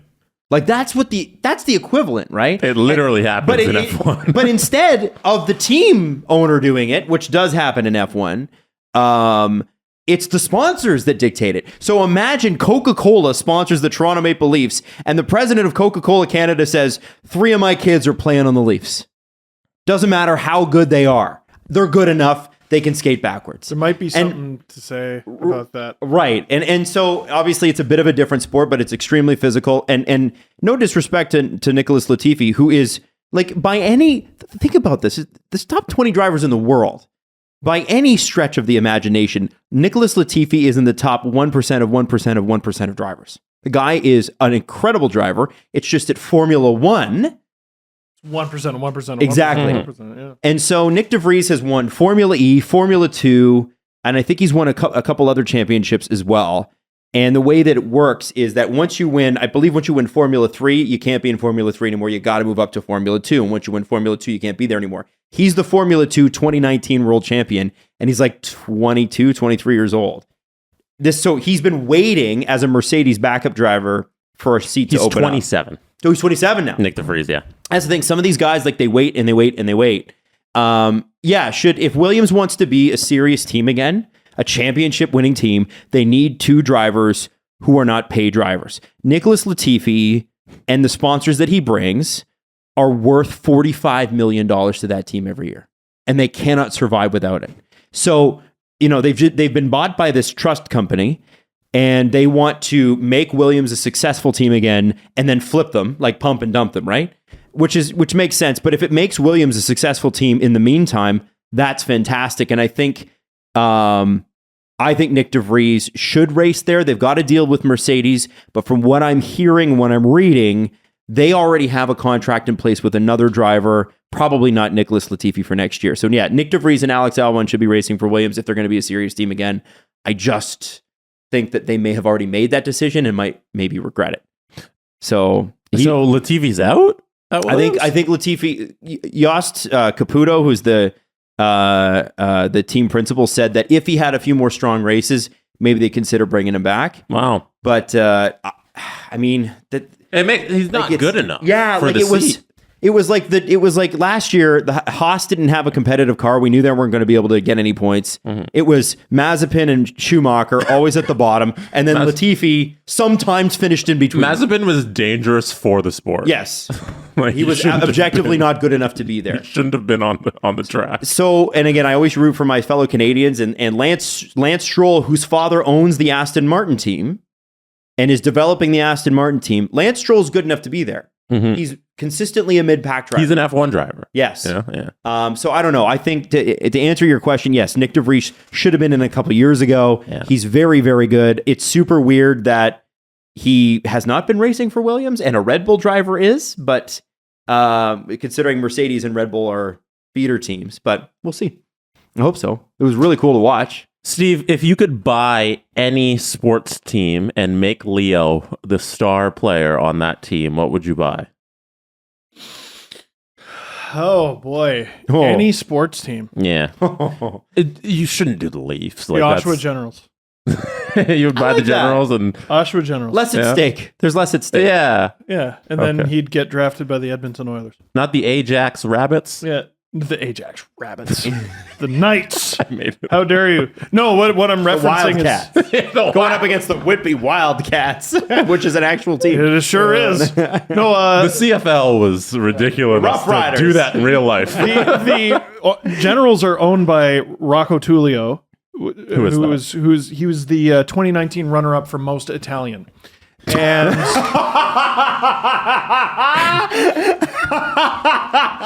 okay, and his son Tyler Tullio plays for the Gens, and he was drafted by the Oilers, and he's actually one of their better prospects. Wow. Yeah. So I'm thinking easier to buy a junior team than a pro team. Yeah. But there's still a route to the pros. Your line of thinking is perfect. There it is. All right. And I wouldn't have to drive that far. So you'd get stuck in that bottleneck that goes the down worst. 3 lanes. You know? Oh, no. It's shit. No, but I own the team. I'd take the 407. That's right. Your helicopter. Yeah. So at 93 picks, wants you to start one, bench one, cut one. Demko, Sorokin, and Markstrom. Game 7 playoff game. You got to start one, bench one, cut one. Ooh. Okay, well, you said playoff game, so I'm cutting Markstrom. No. Don't. You know what? He That's a was hot take. indefensible last year. But during the COVID shortened year, he was Yeah, unbelievable. Markstrom's a great goalie. Yep. Bad against the Oilers. So It's what have you done for me lately? cut one, bench one Sorokin, even though he was so good. He hasn't played in the playoffs yet. And Demko has been unreal in the playoffs, so I'm starting him. Adam? I'm gonna start Sorokin. Really? Probably. Oh, man. Yeah, I'm gonna because I also like I like who plays around him. That's a really difficult one. I like I would bench Demko, like have him as my backup, and I would have Markstrom because This is the runner-up to the Vezina Trophy. Like I know That's it's, what I'm saying. I know it's Connor McDavid, but it's No, you're just getting the goalie. You're not getting the... I know, but like what I'm saying is the playoff. I know he was playing Connor right, McDavid, right. but that was bad. It was bad. Even Some game of one those was bad. goals were awful. Yes, Really, really bad. they were like some of the stuff you see on Instagram where somebody like rage quits. They're Dang rage it. quit goals. Yeah, it sucks when it gets down to like the final 8. Because for because you're like, here's this player again. The same Here's guy this again. player. Why doesn't he stop? He's cold. Yep. This one comes from @turnoffsidesoff. One NHL team you think will outperform their expectations versus one team you think will underperform their expectations. Who you got? Outperform, and I've said this before, I'll stick with it, the Arizona Coyotes. The worst teams in the league are never as bad as we think they are. Mm-hmm. We saw it with Buffalo last year. Yeah, and I think their unique circumstances are going to get them some rather unexpected wins. And they're going to be playing a lot of backups, too. Excuse me. So I think the Coyotes will outperform. Adam, do you have any thoughts? I need a second to think about underperform. Who will outperform? Yeah, who are your Well, teams? I'm with you on the Coyotes because here's, I think first off, smaller venue. We keep saying this is going to be a special thing the next 3 years. I think it has the potential to be a lot of fun. We have to get down there to see a game. We have to. Tickets looked outrageous, though. Oh, of course they did. But- we'll see November, December what they are. Like honestly, so a lot of times it's always the excitement beforehand. I would say that the Ducks to me are an interesting team if Milano goes back because they do have a young, interesting. I'm not saying they're going to make the playoffs, but they still do have John Gibson. I still think that might happen, by the way. Milano going back. Yeah, and I there's just an excitement. They got that little bit of we know we're not that good, but we'll surprise you. We're going to do some flippy shit. Yeah. I don't know. I like where the Ducks are going, and I think John Gibson isn't as washed as people think he is. And don't forget the John Klingberg deal, the 1 year. Oh, that's prove right. your shit. Yeah. John Klingberg deal. Prove your shit. Was it Ryan Strome they got as well? That's right. Ryan Strome, yeah. 5 years, $4 million. $5 million, 4 years. 3 second-round picks. Yo. Yeah, their own Bruins and Avs. I like the Ducks a lot. a good pick. I have an underperform. And this is going to make my mentions unreadable. Because, boy, are they feeling themselves lately. 100% the Ottawa Senators. No way. Dude. I'm not saying no way because I disagree. I'm saying no way because you are causing yourself a Of pile what of I'm shit. doing to myself. No, okay. I have said, I've complimented them on everything recently. and deservedly so. Deservedly so. They've had an unbelievable offseason. Up front, they're competitive with a lot of groups in the Atlantic. I'm still not really sold on their defense. Great goaltending. Pierre Dorian's done a great job. I think the Stützle deal is going to age like wine. The Josh Norris deal was some tidy business. Even the Brandstrom deal, a tiny deal like that. But holy shit, they're being talked about like cup contenders. Yeah. That's why you're right. They were still... Because the question is going to underperform their expectations. Right now, people's expectations on the Senators are winning the Stanley Cup. But like expectations according to who? Like winning, like beating Toronto is good enough. Well, Michael Tracos must just be pooping himself right now. Based on how he felt about them last year and how he thought the Leafs should look in the rearview mirror. I would hate it if my team had the off season that the Sens have had, and I spent all summer talking about your team. Right. I think that makes sense. Why are you so obsessed with me? I think the Ottawa Senators finished 7th of 8 teams last year. They were 33, 42, and 7. If they are, think about this. What if they're an even record this year? That means it's a 10-point improvement. That's team not nothing would die over a 10-point improvement in the NHL where parity is so hard. That is a reasonable expectation for the Senators. Now, if they're fighting for a playoff spot, are any of us going to be totally surprised? No. How many bad teams are there in the East? 2? Well, you got Buffalo and there's... I don't think they're bad. Their goaltending's pretty shit. They're bad. But... Bro, they're bad. I think they're going to be better. Buffalo, Detroit, they're going to be better. Detroit's going to be better. They're going to be better. Like, who's bad in the Metro? Philly and Montreal's going to struggle. But they'll still be better than they were last year. And it would be hard, frankly, for Philly to be worse than last year. But someone's going to lose. Someone has to lose. It's going to be a fight every night. It's going to be a fight every night. And so to declare anyone as this unstoppable juggernaut all the way from Tampa down to Montreal is, or I guess Florida, because they won the President's Trophy in the East.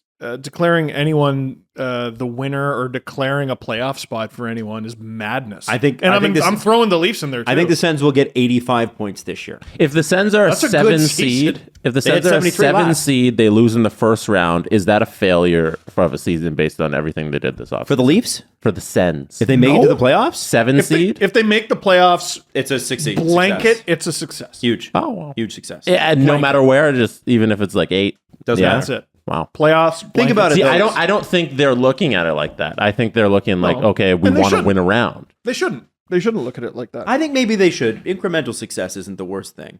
Like if you have sky high expectations and then you don't meet them, then you let yourself down. I do believe, yes, the ultimate goal should be the Stanley Cup, but it's not unfair for Pierre Dorian to walk in there and go, guys, I want to be fighting for a playoff spot. People forget they took a step backward last year. We were talking about them positively at the beginning of last season. Certainly. We were talking about them, all right, they have this young player, that young player, that young player, they're going to take a step. And then they went backward. And you can give me X and Y and Z for why that happened, but you give me any team in the league, I'll give you X and Y and Z. This guy got hurt. That guy got hurt. This guy got COVID. The one thing they do have is they've got the toughest division in the sport, and that's going to make them greater, faster. Yes. Yep. It's every game. Leafs, Sens, Habs, Red Wings, Lightning, Panthers, Bruins, anyone. You just Bruins, Buffalo. Screw it. They're all tough matchups, and that's why declaring anyone as a playoff-bound team in the Atlantic is an exercise in madness. Can I give you my 2 teams? Maybe not the Lightning. Who? Underperforming, I got the Winnipeg Jets. I think as bad as you think the Jets will be, they're going to be worse. That's how bad they'll be now. No matter no matter where you think they are, they're going to be worse than that. There's nothing positive going on in Winnipeg. They got a new coach. That's Check. that's a risky pick. It's a risky pick. And your mentions might suck too. Overperform the Los Angeles Kings. We forget that they put out a great fight in the first round of the playoffs, and they're only probably going to continue on that success, I think. And in a weaker division, I think they have a very good regular season. Maybe the Kings. Most under talked about team. Yeah. Yeah. The Kings are going to be extremely good. Actually, you know what? Jets fans aren't going to give you shit because Sens fans are high on their team right now. Jets fans are miserable. I think we could see a huge Winnipeg sell-off come trade deadline based on how that situation goes in that locker room. Who knows? If Connor Hellebuck doesn't have an outstanding Vezina caliber top 5 goalie in the league season, then there's no hope in Winnipeg. They don't stand a chance. Isn't their backup Dave Riddick? Is it? I'm pretty sure. I don't have that in front of me. It's Big Save Dave, isn't it? That's a wild choice to make. Big Save Dave. Let me get that. Big Save Dave. They gave Shovel Day off such a vote of confidence last year, but what if they suck? It's David. That's tough, man. That's tough. That's tough. That's tough. They had a really hard time convincing anyone to go there. They got Sam Gagne. Let me see what our next question is. This one is a ridiculous one from @BieberBalls1. Hell yeah. Who's the better player? This is based on BS. Straight up right now. Giordano or Sandin? Adam Wilde, Steve Dangle, what you got? Ooh. I mean, in a game situation? Giordano's pretty underrated, man. Yeah, I think you got to give it to Giordano because it was like, they talked about, remember Andy Pettitte pitched till he was like 46? Oh, Andy Pettitte, love that guy. Loved him too. But when he started, he was like a fireballer, like just 102 miles an hour, crazy pitches. But as he got older, he couldn't throw it that fast. So what he did is he got really smart, worked on his movement in his pitches, worked on nailing his control and his location, and would literally, I think he kept records of every guy that he ever pitched against. So the next time he would play them, he'd be like, here's what worked last time and here's what didn't work. Wow. And then pitchers, MLB people in general, like baseball people, different breed. I mean, the sort of thing you would think they would do at the highest level. Yeah. Yeah. Is, immaculate record keeping, I guess. Yeah. So Pettitte was incredible because he was able to dominate into his old age because his speed just was shit. It was gone. He'd throw like 85-mile-an-hour fastballs, but he was able to vary the speed on his pitches so drastically that it would fool hitters. Yeah. It was incredible. He was a master at what he did. Everything would be considered an off-speed pitch. Yeah. He'd throw an 85-mile-an-hour fastball, but then this fucking slider that's 70 miles an hour, and you're like, I don't know what to do here. And I'm lost. Yeah. So I see Giordano at this point as the guy that's going to outthink you. And hockey is a cerebral game. Like as much as we're like, well, the physicality and the punishing and the big hits, big goals, rock 'em, sock 'em. Hockey really is the thing that Wayne Gretzky was the best at, and what made him the best player of all time was that he knew what was happening before anybody else did. He knew what was going on the ice before the other 9 guys. And he was brilliant when it came to structuring plays and finding people in their spots. And I think I would give it to Giordano. If we're talking a skills competition, Sandin, I think, wins that in a walk. Yeah, he's raw skill at a 22-year-old? Of course. Sandin wins the skill and body. And like Giordano's, built like a Greek god. Like I'm not talking about that. I'm talking about he's 39. Mm-hmm. And he has the experience and the smarts. I'm going to take, and this is a hot take considering what I've said lately, Sandin. Mm-hmm. I know the question is who would you take right now? My thing is like they have Giordano. They have Giordano for 2 years, don't they? So they signed him to 2 years. He's good enough to play still. Where the fuck do you put Sandin? Are they going to trade this guy? They don't. I really don't want them. It's an expense that they might see like as a better value in a trade asset. I think for what though? Remember when CJ was in here and he talked about the possibility of the Leafs trading Jake Muzzin? That went away really quick, and they decided it's not something they want to do. That was the hard decision they didn't want to make. Well, you got to make another one. Mm-hmm. Are you moving Riley? Well, no. Mm-hmm. Are you moving Muzzin? I guess not. Are you moving Giordano? Well, what would be the point? So where does Rasmus Sandin play?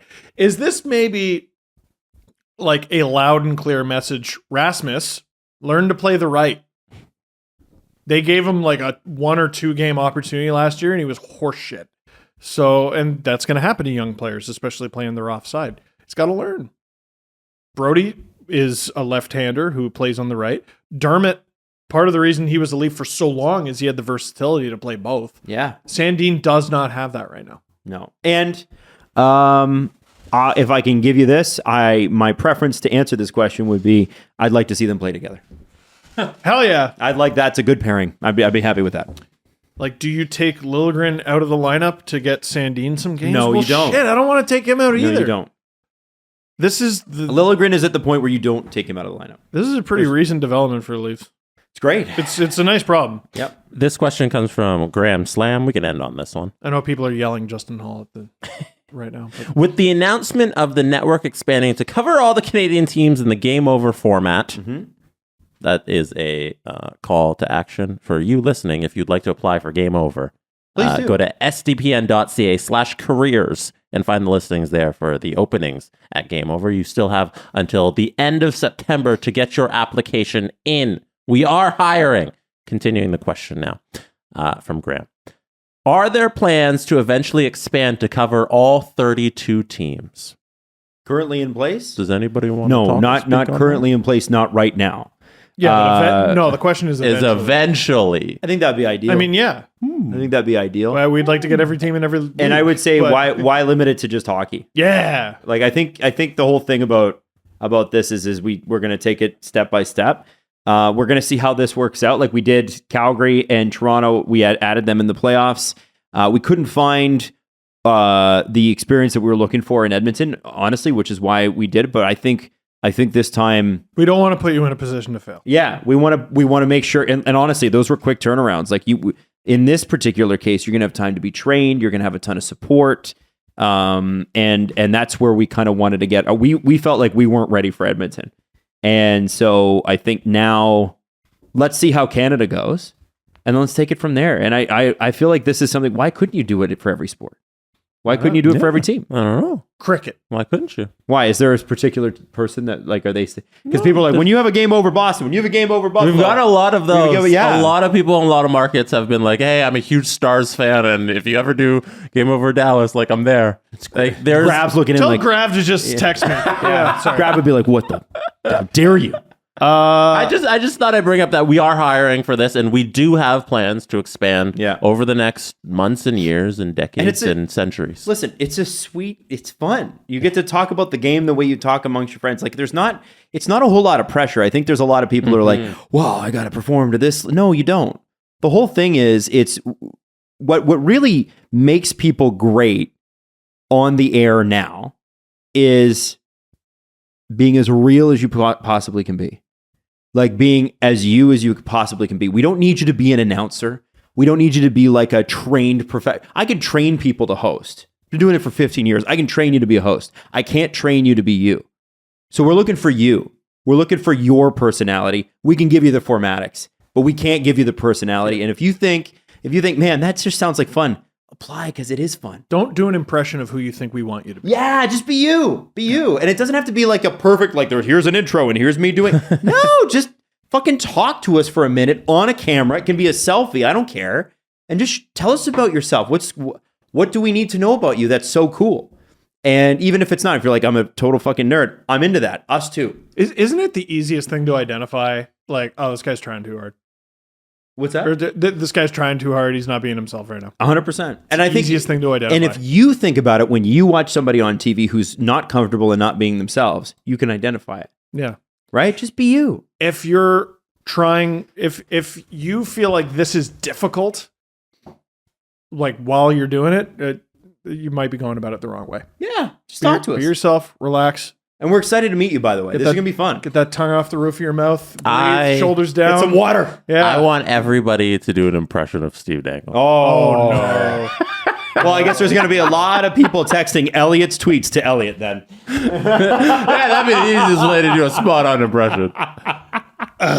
Text people their own tweets. I have one last question that I'm preparing for something that's coming up very soon. I'm ready. The release of NHL 23 will mark the return of my Twitch live streams. Yes! And I have to do another franchise mode in NHL 23. Last year, I did the Buffalo Sabres. That was fucking a wild time. It was a riot. Then we went into the Leafs. I'm going to start with a non-Leafs team again. And I am debating, I'm thinking about it, either the Sabres again, we run it back, because that was so much fun, or we do the Coyotes. Coyotes. I was going to say the Coyotes. You were going to say the Coyotes, too. Easily the Coyotes. Has to be the Coyotes. Draft Yes. Connor Bedard. Okay. Win, and here's your goal. Win the cup. Win the cup before they leave ASU. Oh! 3 years. No. It's a 5-year limit. I'm doing 5-year franchise modes.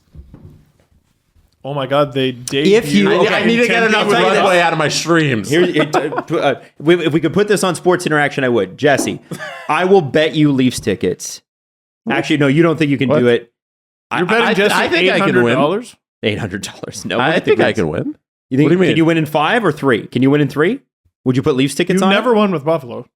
Gonna throw that I out. got All close. Sims. I got to You did. fucking 2 games and Can you or- win? No, I got to game 7 once. Twice. Damn it. Can you win Shit. before they leave ASU? Okay. So that's 3 years. Can you Yeah. win the Stanley Cup in 3 years? If you do, Yeah, I will I can. buy you Leafs tickets and we'll go. Was it 3 or 4? I thought it was 4. Okay, whatever 4 it years? is. Yeah, whatever. because it's supposed to be 3, but they're saying it's 4 4 years then. But all 4 Sim. years? Yeah. No, like. No, well, I know the fucking rules of my own stream. Don't tell me how to play my game. You What are you changed talking it. about? He changed it. last year. I'm gonna do. Watching the stream, you were one. changing the rules a little bit at the end there to win the cup. No, I hope that's what you all the watch Steve playoff impressions game. We watched the Okay. playoff All game. right. Sims, yeah. So before they leave ASU, whether it's 3 or it's 4 years, Leafs Yeah. tickets on that. Okay, 4 years. We can win the cup easily. First episode. Trading. Either way, Steve gets the cup. Yeah. So Steve wins. First episode, I'm trading for Austin Matthews. I can tell there you that go. right now. You have to. Hell yeah. You have to. Every Trading first. every pick for Austin Matthews And in the I- first episode of that damn stream when it 5 comes seconds. back. I've had a few people request. There's a new game called F1 Manager where you literally just manage your F1 team and watch them race. I want to play it. I want to learn how to do it. So I do want to get to streaming. I just don't have time right now. But I'm hoping that midway through the season, I actually will. And I'm thinking that I probably will. So we'll do, Jesse and I are going to do a Formula One team eventually here where we'll race together. We'll create a team, race together. Unless he's giving me a look like, We'll no, see. I'm racing Well, against Adam, you. I've been waiting. And Join then- me. And then I'm online. And then obviously I want to do a little F1 Manager, maybe a little Assassin's Creed as well because of the history element. Yeah. So they actually go through with Assassin's Creed and map out all of the historical locations Ooh. to scale, which is That's kind of cool. neat. I think that's neat. This time next year, Mm-hmm. boys, I want to go to some hockey games in Europe. I think we should do it as a trio. Do you want to do like a little tour around Europe? Tour to Europe? We should go to because they always have NHL games, right? Coming up in like the next Oh, there's 3 that weeks. too. Well, the We could go to one of those. But all the I wanna European s- teams are playing, are they not? I think they're playing in the English League or Mhm. British League. I forget what it's called now. If we're ever able to go to the NHL League, we should do that and we'll go watch an EPL game too. See a game we could see a game in Ireland and Wales and in England. And then I would like to see, yes, we could see soccer. I would like to go to Sweden and Germany, I think. Done. September next year. Ooh. The Forget We Have Kids tour. none of this is happening. I don't know. These two are dads. No, and the they do not non-kids have the tour. time for that. I don't know what you're talking What are you about. talking about? Never had a child. The Steve Dangle Podcast. Powered by Sports Interaction, Canada's Sportsbook. Follow the guys on Twitter at Steve_Dangle, at Adam WYLDE, and at Jesse Blake. Connection complete.